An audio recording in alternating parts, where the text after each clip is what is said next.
नमस्कार, सिट जी के प्रोग्राम में आपका स्वागत है। मैं हूं मोहम्मद सादाब। आज हम बात करेंगे अमेरिका और ईरान के बीच तनाव के बारे में। आइए जानते हैं यह चर्चा में क्यों है। हाल ही के राजनीतिक परिदृश्य में अमेरिका और ईरान के मध्य तनाव का दौर अपने चरम पर है। ऐसी स्थिति में भारत के लिए दोनों देशों के साथ अपने संबंधों में संतुलन स्थापित करना एक चुनौतीपूर्ण कार्य है। भारत ईरान के साथ अपने आर्थिक संबंधों का विस्तार करना चाहता है, परंतु तेहरान और वाशिंगटन के बीच उत्पन्न तनाव नई दिल्ली के प्रयासों में बाधक बन रहा है। आइए जानते हैं इसके कुछ प्रमुख बिंदुओं के बारे में। भारत के आर्थिक और राजनीतिक हित ईरान में केंद्रित हैं। ईरान वर्ष 2019 में भारतीय चाय के शीर्ष खरीदार के रूप में उभरा है। नवीनतम आंकड़ों के अनुसार ईरान ने वर्ष 2019 में 53.3 मिलियन किलोग्राम चाय का आयात भारत से किया। चाय के व्यापार को सुचारू रूप से संचालित करने तथा अमेरिकी प्रतिबंध को दरकिनार करने के लिए दोनों देशों ने रुपया रियाल आधारित भुगतान प्रणाली विकसित की। चाय निर्यात में इस वृद्धि के बावजूद खाड़ी क्षेत्र में तनाव के कारण भारत ईरान वाणिज्यिक संबंधों का विस्तार बाधित हुआ है। आइए जानते हैं इसके पीछे भारत के रणनीतिक हित क्या हैं। अमेरिका ईरान तनाव के बीच भारत द्वारा विकसित ईरानी बंदरगाह चाबहार भारत के लिए एक रणनीतिक महत्व के केंद्र के रूप में उभरा है। बंदरगाह के विस्तार एवं विकास के लिए ईरान ने भारत और अफगानिस्तान के साथ सहयोग करने का वादा किया है।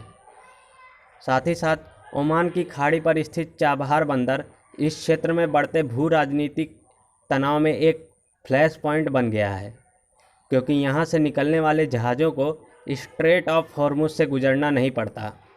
अब ये जान लेते हैं स्ट्रेट ऑफ हॉर्मुज क्या है। यह जलमार्ग ईरान को ओमान से अलग करता है तथा फारस की खाड़ी को ओमान की खाड़ी और अरब सागर से जोड़ता है। खाड़ी देशों से अधिकांश कच्चे तेल का निर्यात इसी जलमार्ग के माध्यम से किया जाता है। विश्व में तरलीकृत प्राकृतिक गैस यानी लिक्विफाइड नेचुरल गैस LNG जिसको बोलते हैं के सबसे बड़े निर्यातक कतर द्वारा भी प्राकृतिक गैस के परिवहन के लिए इसी नौवहन मार्ग का उपयोग किया जाता है। अमेरिका ने चाबहार बंदरगाह को अपनी प्रतिबंध सूची में शामिल नहीं किया है, क्योंकि वे इसे अफगानिस्तान की अर्थव्यवस्था को बढ़ावा देने के लिए एक अवसर के रूप में देखते हैं। अमेरिका द्वारा चाबहार बंदरगाह पर प्रतिबंध न लगाए जाने से भारतीय निवेशक निवेश हेतु उत्साहित हैं। रणनीतिक महत्व में अन्य पॉइंट भी हैं, जिसमें शामिल हैं भारत एक उभरती विकासशील अर्थव्यवस्था है जहां पर खनिज तेल की आवश्यकता है, क्योंकि भारत अभी भी तेल के निर्यात पर निर्भर है। ऐसे में ईरान का भारत के परिप्रेक्ष्य में महत्व अत्यधिक बढ़ जाता है। मध्य एशिया और रूस तक भारत की पहुंच की लालसा, साथ ही उत्तरी दक्षिणी परिवहन कॉरिडोर के परिचालन के दृष्टिकोण से भारत के लिए ईरान के साथ संबंध महत्वपूर्ण हैं।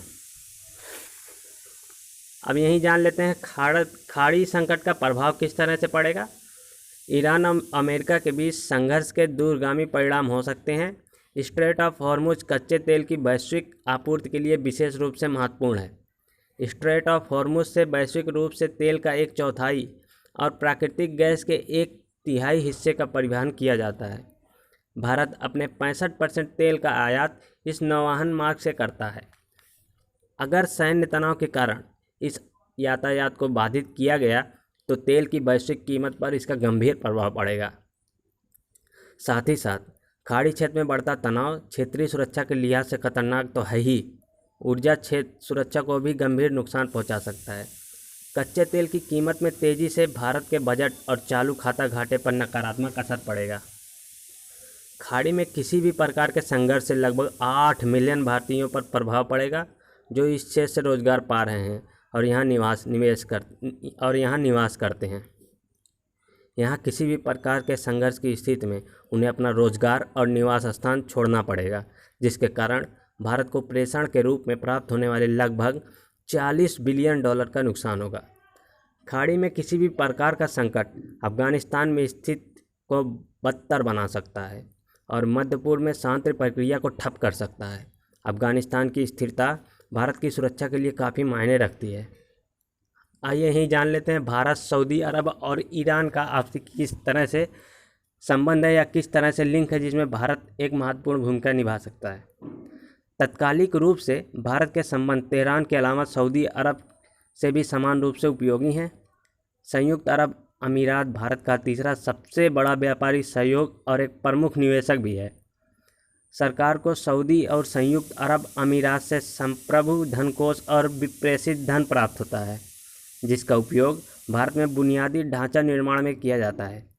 दोनों देश भारत की बढ़ती अर्थव्यवस्था को निवेश के लिए एक प्रमुख गंतव्य के रूप में देखते हैं।